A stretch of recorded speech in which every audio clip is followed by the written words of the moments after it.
Hello, I'm Shelley Rothus, and I'm a different kind of victim.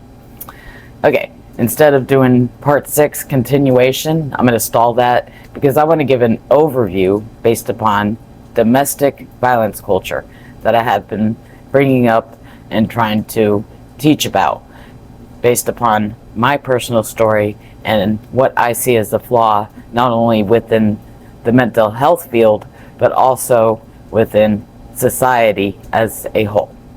So I'll be going over that today to give more understanding based upon domestic violence culture. So this will be just part of that to give a better understanding based on part 6 as what I've been teaching about.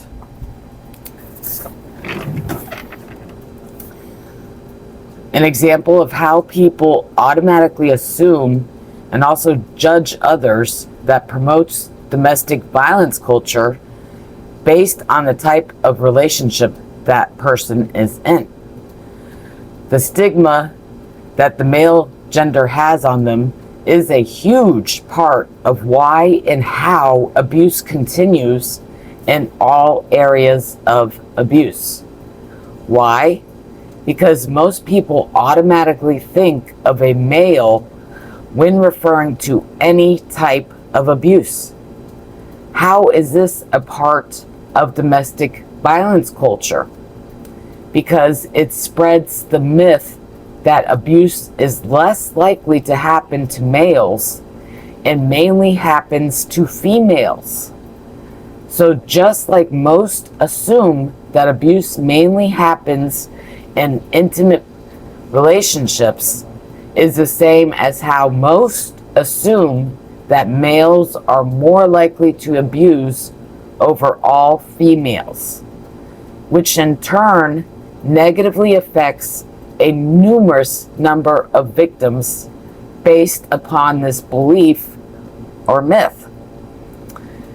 Example will be how domestic violence shelters are known as women's shelters. The support groups or political stances mainly promote only the female gender when it comes to being treated equally and with respect, such as the names of groups even excludes and stigmatizes the male gender as though most abuse only happens to women, and also spreads the false belief that the male gender is naturally born to be more likely to be abusive. These groups only support and promote women by implying that the female gender has a huge lacking of equality and power within society as a whole. When you Google domestic violence and see images or pictures of memes about domestic violence, more than 90% of those pictures are only showing men abusing women. Absolutely true.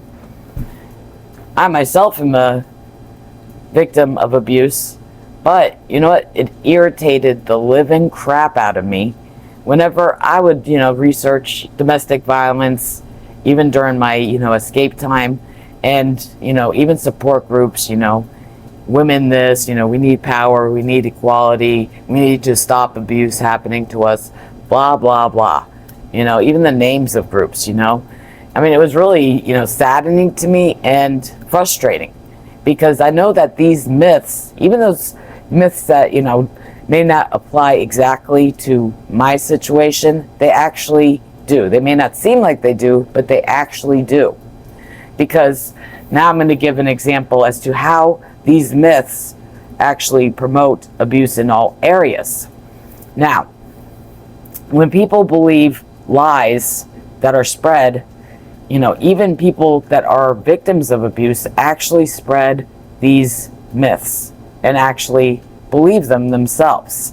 So many would think that, if you're a victim, you're not going to promote the abuse happening to others because maybe they believe they're not, but many people in society actually do. They do engage, enable, encourage abuse to happen within all areas. Now, in one video I had given the example as, here's the jury, there's more people that are, for this as for the offender. So pretend that offender is the victim. So there's more people that believe that victim is guilty. Then there's the small few that are on that victim side. So who are they going to believe? Aha! They're going to believe the people that there's more on that side. Even if those lies are very obvious, they're still going to stick with the people that has more people to them. Exactly what happened to me in those bullying incidents. That's right. Just like I had, stated many times, that even with those lies that were proven within my truth group in the last bullying incident, look how many people still went along with the cult clan. And all those followers and onlookers, that's right, they play a huge part. Just like in my, situation with my 3 abusers, all those people that were also involved, like the mental health field or any doctors that went along with my abuser's lies, that made me outnumbered too. That's right, I was outnumbered. Not only by having 3 abusers, but all the imbeciles that encouraged, engaged, and enabled that abuse to continue. So that's how all types of domestic violence culture can actually affect all areas of abuse. So everybody plays a huge part throughout life as to whether or not abuse gets worse and happens more often and that cycle keeps going, or if they realize what the main problem is and really pay attention to what they do as for how they handle situations. I'll give a recent example as to where this can apply. Okay, where I live, I was actually, outside, just doing my own thing. I didn't expect this. And I overhear somebody, they started telling me too, based upon another person that lives here. They said, oh, I saw so-and-so, I'm not going to name any names, they said, I saw so-and-so, running down the hallway, they were crying, and blah, blah, blah. You know what? I actually seen that same person and knew it was them like over a week ago. I overheard them crying in a room in the building somewhere. And I was with somebody else and they stopped and I was like, no. It's none of your business. If they want to come to you and they trust you, you know what? That's another issue.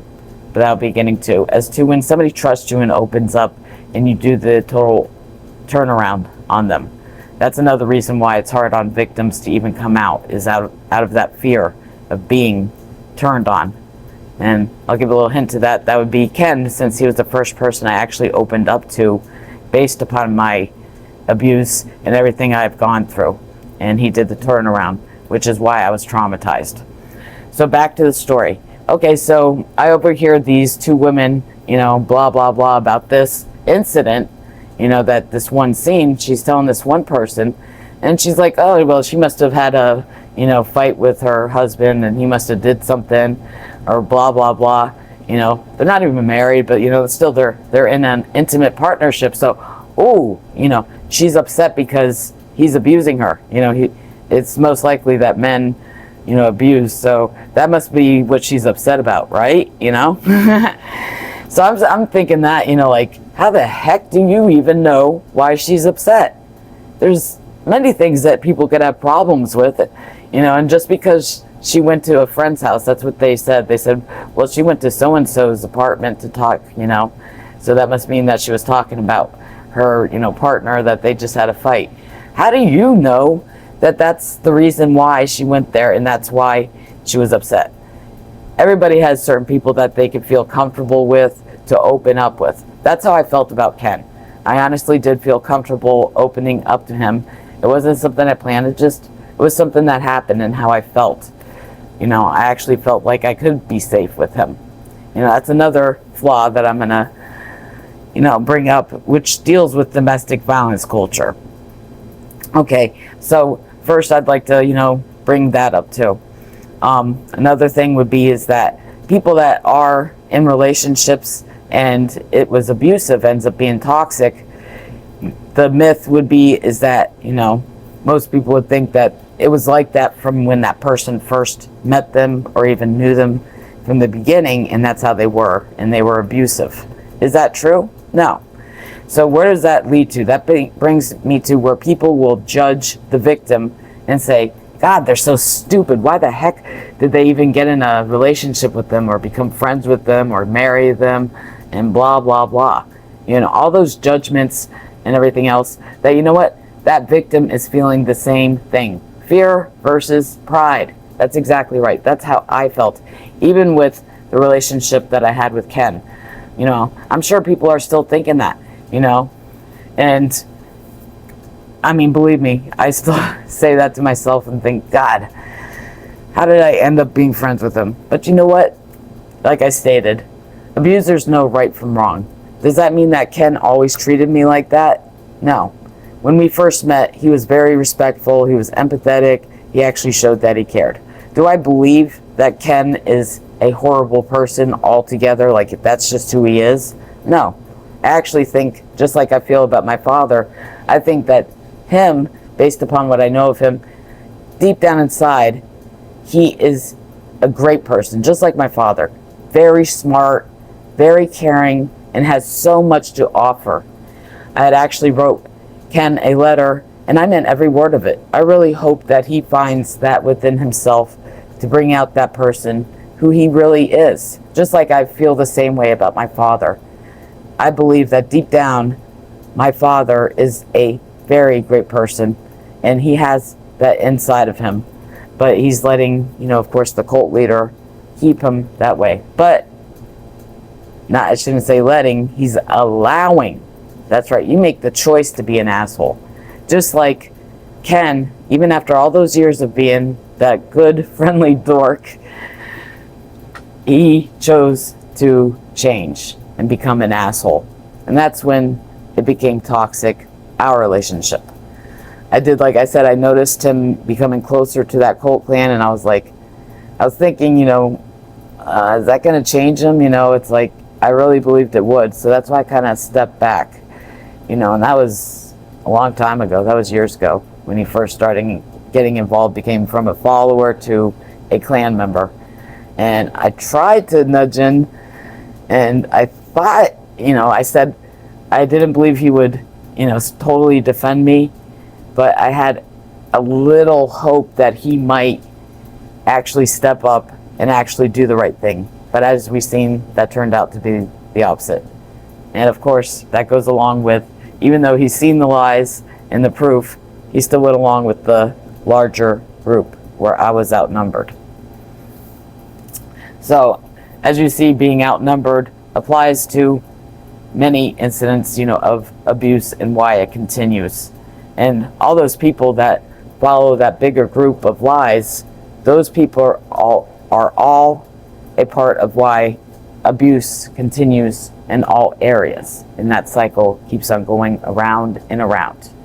You encourage, you enable, you engage. You are a part of the reason abuse continues. No, I'm not going to point fingers at everybody else and not myself, because you know what? I myself, everybody does. They are a part of it. Many people make quick decisions to do this or that, and you know what? I can at least be the bigger person and admit that I myself had made flash assumptions. Okay, so I'll give examples based upon that. Okay, even one person within that bullying cult clan was falsely accused of sexually assaulting a girlfriend they had dated. And it was based upon jealousy and whatnot. So, yeah, he's a man. And you know what? Other people that don't know him and don't know the situation, it'd be easy for them to believe, yeah, it most likely possibly happened. Well, I'll tell you what. Recently, after, I moved here, there was somebody that was, spreading lies based upon somebody they know, and I didn't even know myself. And, I wasn't positive it was happening, but you know what? I'll admit, I actually thought it was a good possibility that it was happening based upon how this person said it. But then, of course, I realized afterwards, even now, I realized that was wrong of me to automatically see that person as a bad person based upon what that one person told me, because I ended up finding out that this person is a compulsive liar, and I've seen it and actually have proof of their lies that I've seen them do towards me. So that does happen, and actually that happened with that other situation with the person that thought me and my friend were, doing it or whatever. She actually made lies stating that he had sex with her and slept in the same bed as her. She told me that, actually, and I know this person, and yeah, that didn't happen. But she's made lies about others too as well based upon things like that. She actually thinks that she's gonna get a job that makes $180,000 a year, but she's disabled. She can't even dress herself really, but she's spreading these lies, and that does hurt other people, just like they made those lies about me in that hate group recently. Because believe me, I know darn well that many people believed those lies, that I'm a possible stalker, possible sexual offender, that I'd actually go to where Ken works, or I knew where he works, all of that. I bet many people that just watched that YouTube video of me showing that hate group actually believed that it was possible that I did that, even though it was a lie. I know it's that many people believed it, because you know what? Again, I was outnumbered. There was more people there than there was on my side. So it's very easily to be believed. So all those people that engaged in it, encouraged it, enabled it, that were in that hate group, they are a part of why abuse continues in all areas. And all the people that believed it and actually went along and spread that and said, well, she might be stalking him, or she's likely to do it. Anybody that actually believed it and kept on spreading it, or even just believed it, are a part of that abuse cycle and why it continues in all areas. Very true.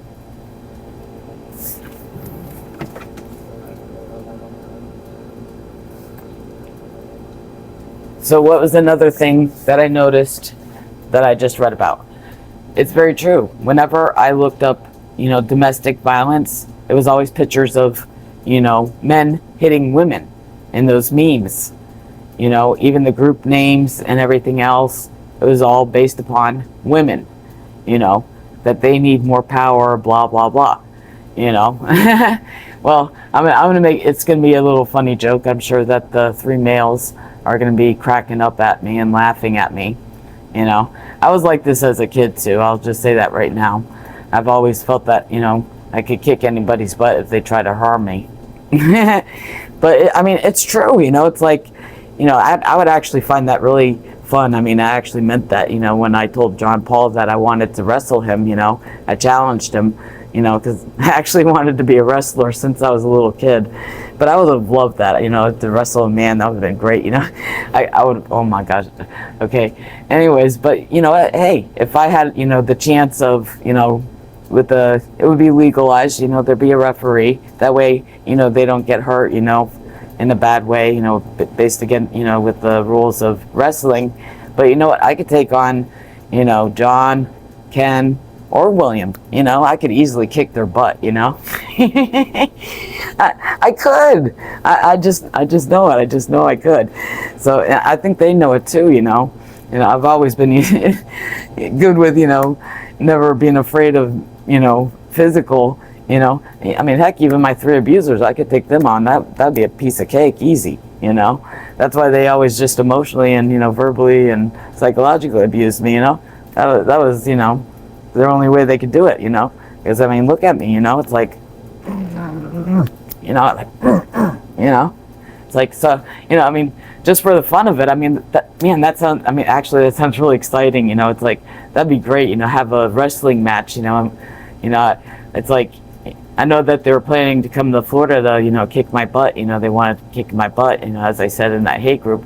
But, that'd be great, So if John Paul, Ken, and William could come down here, could we have a wrestling match? I mean, that sounds exciting. It really does. Man, that sounds exciting.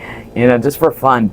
That would be great, So I could, not even out of revenge, it just sounds like fun.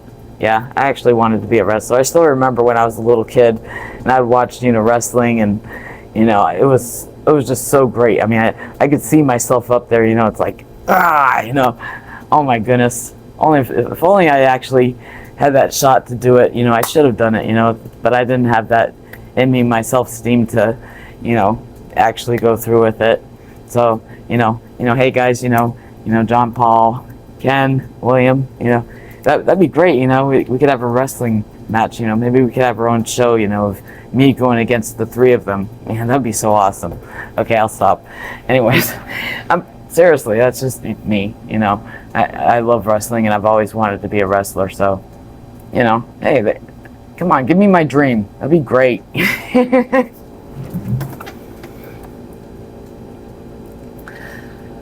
Again, proof as for why it should be known as domestic violence culture. Another rape culture myth is that more females are raped than the males, when the fact is that based on these false beliefs, those statistics are highly flawed, because most male victims are less likely to report abuse due to the fear of not being believed, and also being seen as weak by not only others, but they will also feel ashamed as well. That men are naturally less capable of controlling their emotions. Men are supposed to be both the mentally and physically stronger out of the two genders. Example, the popular quote of "Big boys don't cry." Also, the cultural beliefs based on raising boys not to show their emotions because it is the man way to be accepted within society. One main reason why most automatically assumed that I was in an abusive relationship with a man. That was one main reason. Because, men are the ones that are most likely to abuse. And also, people think about family as, they're the ones that are always going to be there. Friends come and go, families forever. Your parents will always love you, and care about you and your best interest and blah, blah, blah. All that BS. As you can see from my personal story, it is all BS. Most would also automatically assume that my dad is the cult leader, when the fact is that it is my mother who is the cult leader. Only people that wouldn't assume that would be those who have spoken to my dad. Very true. Anybody that knows my father, even people from when I was younger, they think my dad is the greatest. Everybody loves my dad. Sounds familiar? And in the case with the, bullying cult clans, everybody loved Booty Lube.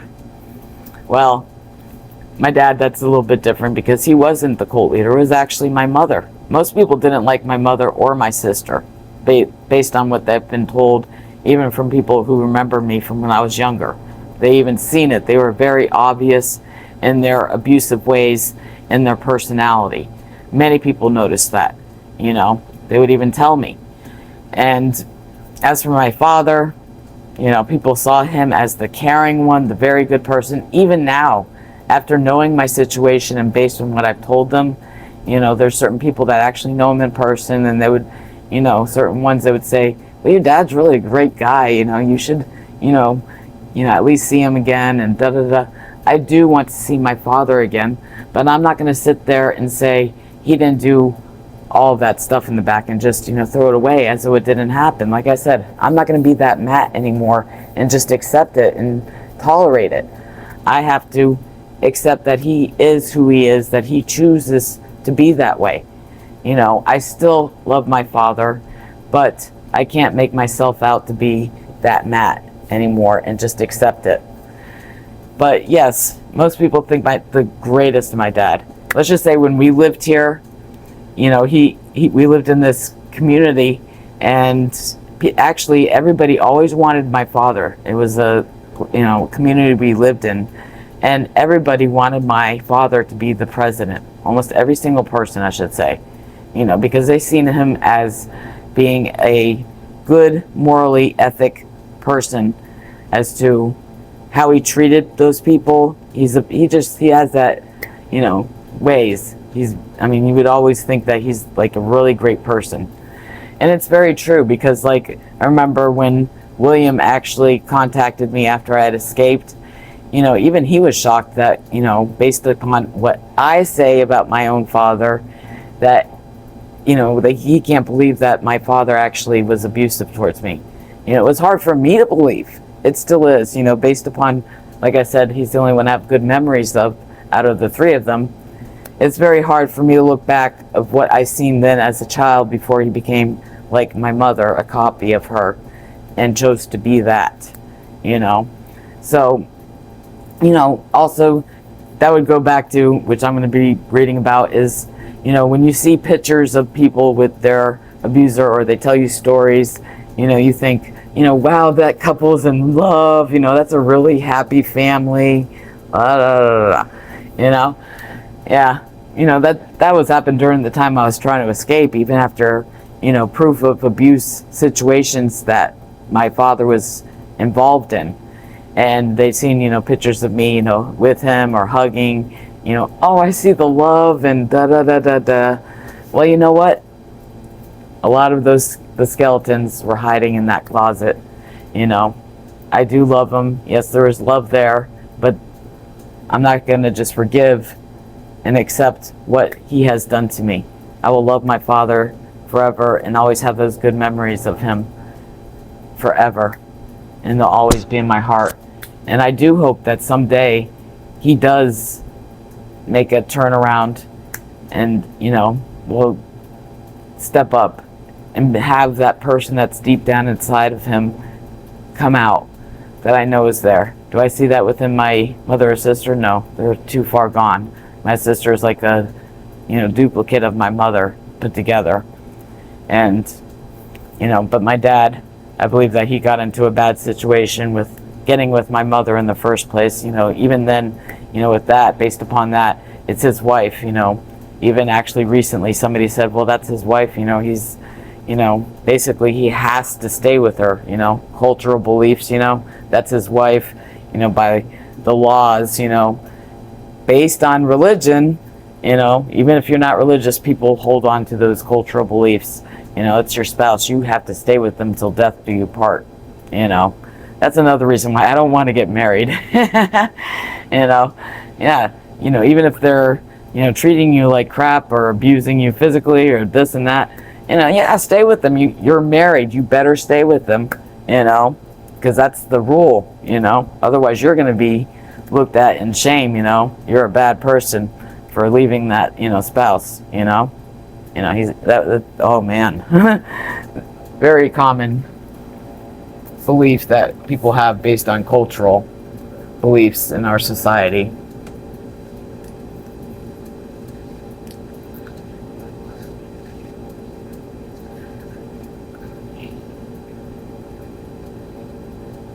Okay, now based on statistics, you know, the fact is that statistics are highly flawed because most male victims are less likely to report.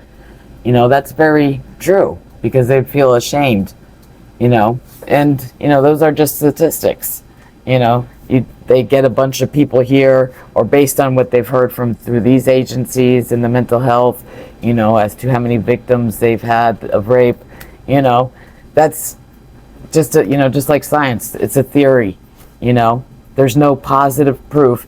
How do, you know, just like I'm actually a victim that never reported, you know. So even though I'm a female, So imagine how many males, based upon, these stigmas and, biases against them, haven't reported being sexually assaulted. Well, guess what? I know of one person, I won't name any names, but I have the males in the bullying cult clan. One of them was sexually assaulted. Another one has family members, including both the female and male, that, had incidents based upon abuse. And another one was falsely accused of being an abuser. So even they, as males, have incidents that are based upon abuse and have suffered, due to domestic violence culture, due to, these myths that go around. Even though they themselves are doing abusive behaviors, they also have experienced it themselves in certain ways, or been a part of it as to where it can affect them negatively.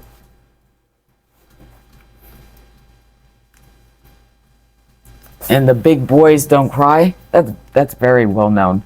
And many people still raise, boys to, they're a male, so they have to be, both strong mentally and physically over females, But, I already proved that, I could kick, John, Ken's, or Williams, but easily,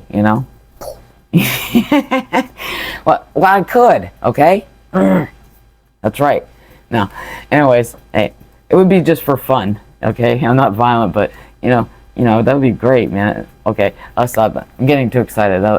I love wrestling, and that was one of my dreams, so.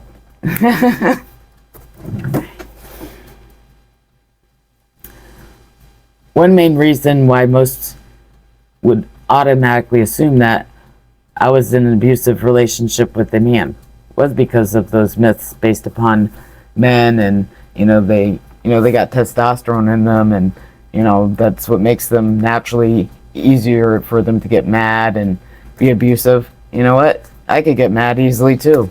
And I'm not a man.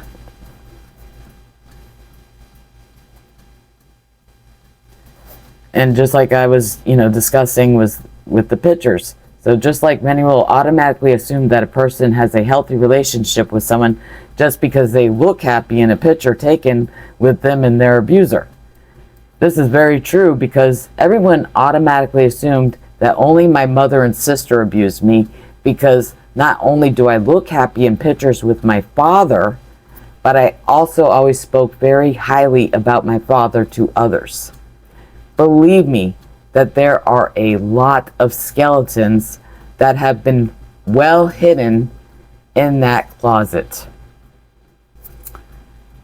Describing how in domestic violence culture, many judge the victim by assuming that their abuser was always abusive to them when that relationship started.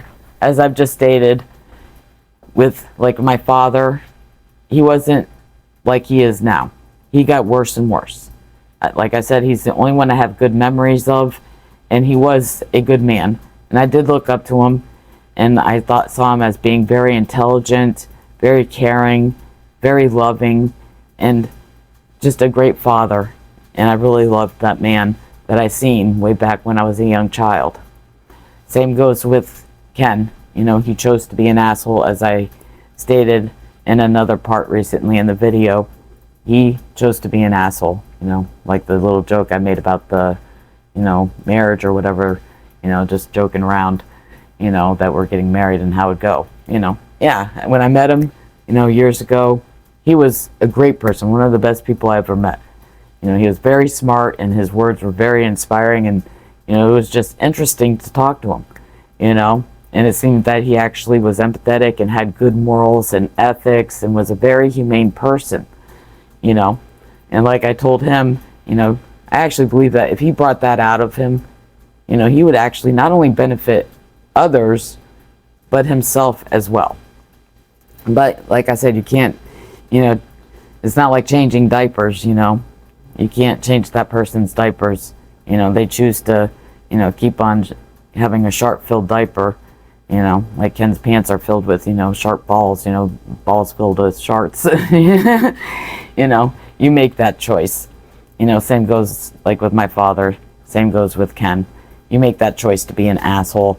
Maybe certain people, they will never change. But I actually believe, just like with my father, I believe that Ken can actually, possibly change. And if he did, of course the excuse, it's like, I understand based upon what we've talked about and what he's told me personally, for me, I had that same wall of protection against other people. I still do. And that's, very hard for me because actually, like I stated, many don't see, they saw the bullying incidents as, meaningless because I was in a relationship with Ken.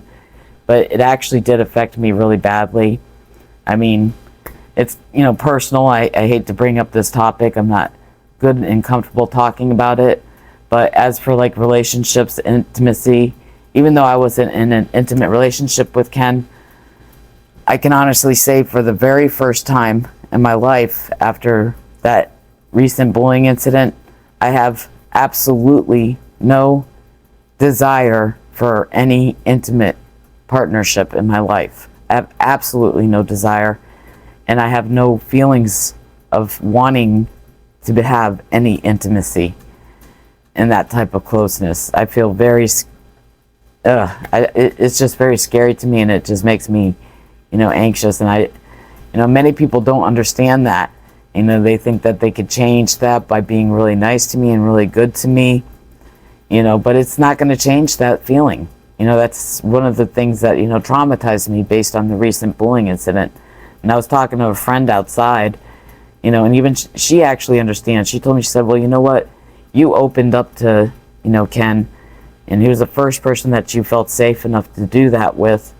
And look what he did to you, And even she says that's really awful that it happened like that, that he actually did that to you because he was the first person that you felt safe enough to open up about your abuse. And they ended up, breaking that because it was hard enough to even open up to him, as I've stated before in previous videos. And, and again, the last bullying incident, not the recent, believe it or not, it was, during the time that bullying incident was going on, when I was, going through, my abuse with my abusers before I actually was going to escape. And many would actually think it was because of my abuse with my 3 abusers as to where I went into, really bad anxiety too. And I actually lost my appetite and I stopped eating for 3 days. Well, guess when that happened? That happened after the chat group with Madame Decetress and Ken, where he started believing the lies and was attacking me and was mad at me and everything else. That's exactly where I got so much worse, as to where I found it extremely hard to eat, and I ended up losing a lot of weight. It wasn't because I was trying to lose weight. I mean, I was at that time, but I just totally lost my appetite. So, even though many people would look at it and say, well, what the heck, just get over it and stuff like that. But, even, certain people, like I just stated, they understand why it affected me so badly and traumatized me like that. I did, trust, Ken like that. And he was the first person I trusted based upon, like I said, trust levels as for expectations. So it did affect me badly, as to, me and how I feel about relationships and whatnot. And it's very hard on me because it's hard for me to explain to people who actually feel hurt that I don't want to have a relationship that involves, being more close intimately and whatnot, And it's really hard on me, and it's frustrating because these people don't understand that, because it's natural for humans to, actually want to be in relationships like that, and enjoy it. But I don't have that in me. And that's something I'm going to stand strong on. Even if you don't understand it, yourself, that's where empathy comes in, is understanding that not everybody is going to, feel like you do based on things, and you're not going to totally understand why they have those feelings. I myself, it's not something that I'm, happy I feel, based upon that, maybe I will end up missing out on a good healthy relationship that involves, intimacy, hugging, kissing, and all that stuff. But I can't help the way that that incident and all the, things that happened recently, made me feel. I can't help that. I'm trying to work through it, but that's just how I feel. And if people can't accept that and understand that, then, I'm sorry, I can't change how I feel and how that affected me. So for the ending part, you now got a little, more understanding as a little bit as to what I've been discussing in part 6 and the continuation. I just wanted to make this pause to give a little bit more overview based upon domestic violence culture as to what I'm trying to promote as to being understood as within society as a whole, not just to help, like I stated, current victims or future victims, but society as a whole. So I hope to see you for continuation of part 6 next time. And I'm Shelley Rothus, and I'm a different kind of victim. Hope to see you next time.